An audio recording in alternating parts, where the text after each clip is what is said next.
À la base, je suis un youtubeur spécialisé tech. Et il y a 2 ans, je me suis dit, et si je partageais une de mes plus grosses passions? Étrangement, vous avez bien accueilli ma vidéo, et je me retrouve aujourd'hui avec une communauté de passionnés dans ce hobby, aussi bien sur YouTube que sur Discord, avec des petits nouveaux, des anciens builders qui se relancent et même des gros expérimentés. La chaîne avance et ces deux mondes cohabitent super bien, au point où on va bientôt atteindre les 20 000 abonnés, et pour le coup j'avais aussi envie d'évoluer en tentant ma première expérience de customisation sur le Gundam High Grade Aerial. Yo tout le monde, je suis le Capitaine Grechat. J'espère que vous allez bien et que vous vous portez bien. On est enfin à l'épisode 2 où vous allez découvrir la customisation de mon Gundam Aerial. D'ailleurs, pour ceux qui souhaitent aussi se le procurer, vous avez moins 5% sur le site Rise of Gunpla avec le code CHACHACHA, et cela sans minimum d'achat. Pour le déroulement de cette vidéo et aussi pour conserver le suspense, j'ai divisé cette vidéo en plusieurs morceaux. Comme pour l'épisode 1, je vais vous raconter mes différentes péripéties, et vous allez voir, il y a clairement du dossier. Sur le Discord, je vous l'avais dit, j'étais en stress maximal pour vous présenter ma première customisation. Comme c'est vraiment mon premier custom à l'aérographe, j'ai forcément rencontré plein d'obstacles. Mais le plus dur à accepter aujourd'hui, c'est que ce kit maintenant, il est terminé et il a des défauts esthétiques qui sont là. Je ne peux rien y faire, ils sont là et ça va être difficile de les corriger. Alors après, je sais qu'en tant que débutant, c'est quasi impossible quand on fait de la customisation de faire un kit sans faute. Cependant, vous le savez, je suis une personne qui adore faire les choses bien, qui adore cadrer le tout de manière à proposer quelque chose de visuellement intéressant. J'essaie vraiment de donner le meilleur de moi-même dans chaque domaine quand il s'agit de le proposer à une personne ou un groupe de personnes ou à une communauté. Et avec ça, tu rajoutes en plus ton YouTube qui te met un petit coup de pression pour te dire « Hey mec, ça fait 1 semaine que t'as pas sorti de vidéo, ça te dirait que je te mette un petit coup dans les dents? Genre, je te mets pas trop en avant parce que t'es absent ?» Self-control. Je l'ai déjà dit et je le redis encore une fois, un gros merci à vous, merci pour votre bienveillance, merci pour votre patience et merci pour toute la force que vous m'apportez au quotidien. Bon, trêve de clavardage, je vous propose de découvrir mon Gundam Aerial Custom, et ce que je vous propose, c'est qu'on découvre ça par petits morceaux. On va commencer par les pieds pour finir la tête. Ensuite, j'assemble le tout et on part en mode petite frime pour découvrir le résultat final, suivi ensuite d'une conclusion. Quand j'ai déposé la première couche de primer ainsi que la couleur rouge, je vous avoue que j'ai été atteint d'une grande satisfaction. Cependant, quand j'ai posé la première couche de primer, j'avais vu quelques défauts sur ma pièce. Le primer, dit aussi la sous-couche, c'est ce qui va permettre d'agripper justement la couleur principale que vous souhaitez donner à votre gunpla. Sauf que ça laisse aussi apparaître puissance x100 tous les défauts de dégrappage de votre pièce. Alors perso, je me suis dit, bon, c'est pas trop grave, normalement avec de la couleur rouge ça devrait passer, mais là où je me suis fait un petit peu avoir, c'est que déjà le rouge, il n'est pas ressorti rouge mais rose, donc j'ai dû me mélanger avec du jaune pour obtenir un rouge vif, mais en plus, les défauts que j'avais aperçus justement avec le primer n'ont pas disparu. Alors véridique, je n'ai pas filmé la phase de peinture pendant la customisation, parce qu'entre manipuler l'aérographe, nettoyer ensuite celui-ci et changer d'angle mon appareil photo avec mes doigts dégueulasses pleines de peinture, j'avoue j'étais pas trop chaud, sachant que c'était vraiment mes débuts, j'avais besoin d'être focus à 100%. Et en plus avec la grosse combi de compète que j'avais, j'avoue c'était quasiment impossible. Vous inquiétez pas, je vous expliquerai pourquoi j'ai été sapé comme jamais. Et sur les jambes, je vous avoue, j'ai fait un petit peu mumuse, j'ai ajouté du papier holographique au niveau des cuisses. Personnellement, je trouve le rendu plutôt intéressant. Cependant, j'aurais bien voulu le placer sous la zone de plastique noir transparente, mais le problème, c'est qu'il y avait une espèce d'encoche qui m'empêchait de glisser en fait le papier holographique. Alors au début, je me suis dit, vas-y, je vais utiliser une pince ou je vais limer tout ça. Le problème, c'est que faire ça sur une clear part, c'est pas ouf et ça laisse apparaître des petites traces. Donc je me suis dit, allez, c'est pas grave, on va voir ce que ça donne. Et au final, je trouve que ça passe pas trop mal. Après, pour le reste des jambes et même le reste des autres parties, j'ai respecté le schéma de couleur de l'aérial. En vrai, je suis pas parti trop loin dans le délire parce que, comme c'est un premier essai, je voulais pas trop tenter le diable et de me dire, ok, je risque peut-être de planter mon kit si jamais je mets un peu trop de couleur par-ci par-là. D'ailleurs, l'une des couleurs qui m'a rendu juste ouf, c'est le blanc. Et lorsque j'ai posé la couleur blanche sur la jambe, j'ai rencontré littéralement mon pire ennemi, la poussière. Si on regarde bien ma pièce, j'ai pas mal de petites poussières qui se sont collées à ma peinture, ou plutôt à mon vernis. En fait, il faut savoir que quand j'ai appliqué le vernis, je l'ai appliqué dans le balcon, et ensuite, au lieu de faire sécher mes pièces dans la zone où je fais mes petites peintures et tout, je l'ai laissé au salon, l'endroit où il y a mes chats, et comme il y a aussi le côté un peu électricité statique, forcément, toutes mes pièces de gunpla ont attiré la poussière. Et je me retrouve de ce fait avec un petit cocktail de poussière, de toutes les couleurs et de différentes formes, et au final, qu'est-ce que j'ai envie de dire? Bah, c'est pas trop ouf. Après discussion, j'ai appris qu'il existait des pinceaux antistatiques et même des tapis de découpe antistatiques pour limiter les dégâts, donc à l'avenir, j'utiliserai ce genre d'outil. En parlant de dégâts visuels, vous le savez, je suis fan du posing. J'adore taper des posings dans tous les sens parce que ça permet de donner de l'allure, plus de prestance à son mecha. Et malheureusement, après avoir appliqué la couche de peinture, je me suis amusé à faire du posing sans mettre le vernis.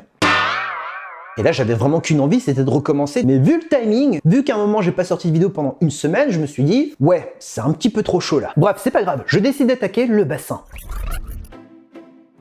Tout se passe bien jusqu'au moment où il y a une petite pétouille au niveau d'un water decals. En fait, la planche de water decals qui m'a été offerte par un abonné, à savoir les Jerryworks, eh bien, je les ai appliqués, sauf que ça a séché beaucoup trop vite. À la base, moi je fonctionne à l'ancienne, je mets mes water decals dans l'eau, je mets même pas de retardateur ni d'assouplissant, je pose ma pièce et paf, c'est posé. Sauf que là, je ne sais pas si c'est moi ou si c'est de la fatigue, et les water decals ont séché, pour la plupart en tout cas, hyper vite. Et celui qui est situé juste sur la culotte, je n'ai pas pu le retirer. Il a vraiment séché instantanément. Bon, ça fait partie du jeu, je me suis dit, je suis débutant, voilà. D'ailleurs, j'ai testé pour la première fois un assouplissant qui est le Microsol. C'est vraiment une solution pour assouplir le water decals quand vous le posez par exemple sur une forme assez complexe, genre si vous avez des arrondis mais avec des petites bosses par-ci par-là, et bien si vous appliquez du Microsol, le décalcomanie va vraiment se fondre sur la pièce. Et franchement, je valide de ouf. Il n'y a pas d'effet de silvering. Le silvering, pour rappel, c'est un effet qui donne un côté un petit peu brillant au decals parce qu'il a mal été positionné. Après, il existe un équivalent chez Tamiya, mais perso, je n'ai jamais testé ça. Pour le bubuste, j'avoue, j'ai un petit peu foiré mon panel line. En fait, comme il y a beaucoup de zones au niveau du ventre, j'ai littéralement mis beaucoup trop de panel line. Et en vrai, j'aurais même dû utiliser deux styles de panel line. Pour le bleu foncé, un panel line noir, ok, mais pour le jaune, je trouve le noir beaucoup trop dur. En vrai, une utilisation de panel line gris aurait largement fait l'affaire, je pense. Après, c'est une histoire de goût, mais voilà, je pense que le panel line gris est plus adapté pour la couleur jaune. Au niveau des bras, c'est l'un des points où je me suis le plus amusé. Là, j'ai fait vas-y, let's go. C'est la foire aux decals, j'en ai mis un peu partout. Genre limite, j'ai tatoué le bras du gunpla. En soi, le résultat, je trouve vraiment cool. J'ai même rajouté des petites refs avec des chiffres. En fait, à la base, les chiffres ne sont pas des decals à appliquer sur le mecha. Ça sert surtout de guide pour dire, ok, le groupe 6 de decals, il faut les placer par exemple sur la cuisse, le groupe 7 sur la tête, etc., etc. Mais moi, je me suis dit, ouais, ça peut être marrant de prendre des chiffres et de les poser directement sur le bras. De ce fait, j'ai pris le chiffre numéro 4, qui est mon chiffre porte-bonheur, et le chiffre 5 pour les 5 doigts de la main, qui est aussi un de mes chiffres favoris parce que à l'époque j'adorais les Super Sentai parce qu'il y avait toujours 5 super-héros à l'intérieur. Par contre, et là c'est une erreur de ma part, j'ai une des épaules de mon aérial qui s'est carrément fissurée. La raison est simple, lorsque j'ai appliqué ma première couche de vernis pour appliquer justement le panel line, je l'ai fait avec une bombe de vernis parce que j'avais en fait foiré mon pot de vernis brillant avec beaucoup trop de diluant. Donc après j'ai remis une couche avec la bombe, sauf qu'avec la bombe, je l'ai fait pas sur chaque pièce, mais sur des groupes, à savoir les membres. Donc le bras je l'ai pris comme ça avec son épaule et j'ai fait pshhh.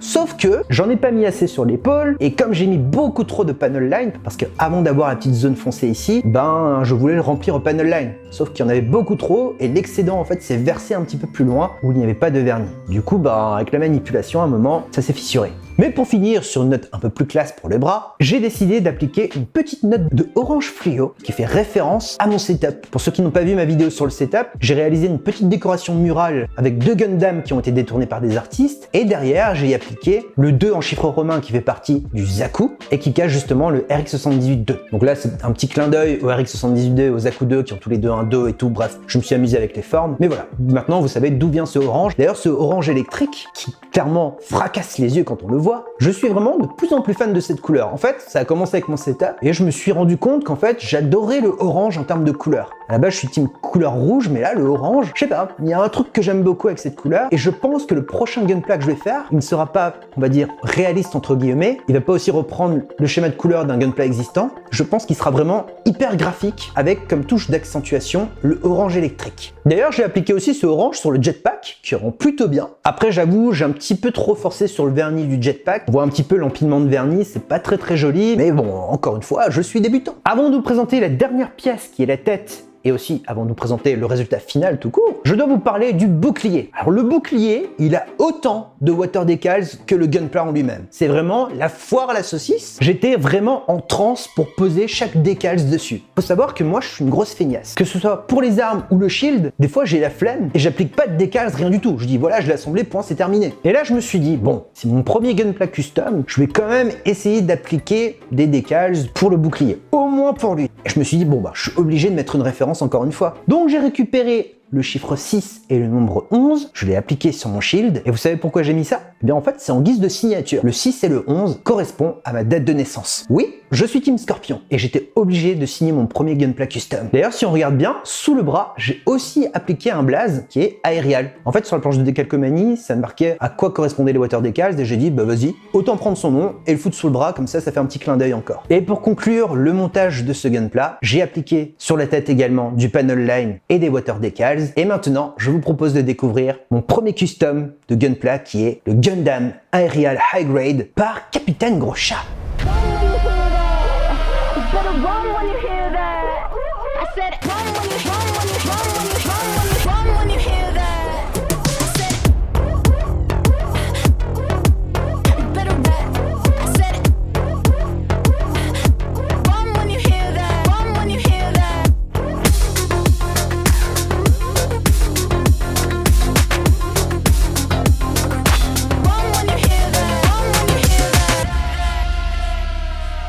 Bon, maintenant que vous l'avez vu, je suis enfin soulagé. Et honnêtement, mais je pense que là ça se voit, il est différent de la version originelle sans décal, sans panel line, etc. Juste le fait d'ajouter de la peinture, ça permet vraiment de casser ce rendu plastique, ça donne beaucoup plus de cachet, beaucoup plus d'allure au mecha, beaucoup plus de caractère. Évidemment, l'ajout de décal permet d'ajouter encore plus de structure au form factor, et là dites-vous que je n'ai même pas ajouté de scribing, qui est une technique qui consiste à creuser des lignes afin d'avoir plus de traits de construction. Là je trouve que le combo panel line, peinture et décals suffisent amplement pour ce aerial qui, je rappelle, est une version high grade. Après, le Genie créateur va dire qu'il n'est pas parfait. Il y a beaucoup trop de couleurs pour un custom. Déjà, celui de base, il a 4 couleurs. Il a une dominante de bleu et de blanc avec des petites touches de rouge et de jaune. Et là, le fait d'ajouter un élément holographique, ça accentue de ouf le nombre de couleurs, sans oublier encore la touche de orange électrique qui vient foutre le coup de grâce en fait. Alors, j'ai pas envie de dire que c'est la foire à la saucisse, hein, mon kit.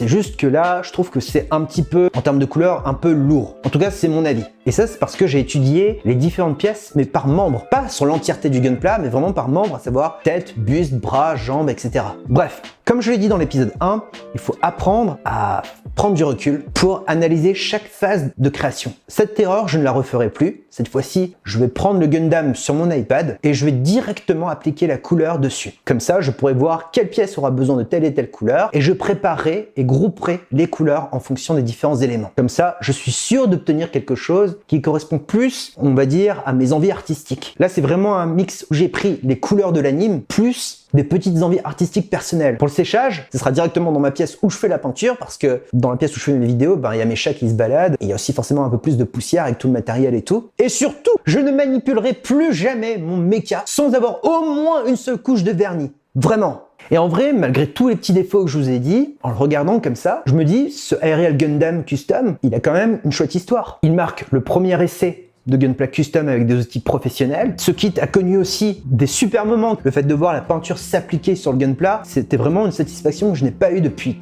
un long moment. Autant à travers les vidéos et tout de le voir, je trouve que c'est très satisfaisant, mais être acteur justement de l'application de la peinture, ça se savoure encore plus. Et il faut aussi se dire que cette version customisée résulte d'une simple décision que j'ai eue il y a 2 ans, à savoir vous parler d'une de mes passions sur ma chaîne YouTube, alors qu'à la base je suis un YouTuber tech. Ça n'a absolument rien à voir, si ce n'est que ce sont des mechas, mais ce qui me termine le plus, c'est que je me dis, les Gunpla aujourd'hui, j'arrive à en vivre, en plus de la tech. Et ça c'est dû à votre force, avec vos likes, vos commentaires, vos partages. C'est aussi dû à Rise of Gunpla, qui me soutient depuis le début quand j'en ai parlé sur ma chaîne YouTube. En fait, ce Gunpla Custom, certes, c'est pas le feu de Dieu, tu vois, mais ça a quelque chose. Alors je sais que je suis une personne hyper matérialiste, mais on va dire que je suis matérialiste dans le sens où j'aime avoir des histoires à travers chaque objet. Et le Gundam Aerial Custom que j'ai fait, ça représente tout ce que je vous ai dit aujourd'hui. D'ailleurs, en vous parlant de partenaire, mais là ce n'est pas vraiment un partenaire, c'est plus une boutique qui est à Strasbourg, je tenais à remercier en fait la boutique Micromodel. En fait, j'ai découvert cette boutique grâce à un pote, et quand j'ai regardé cette boutique, il y a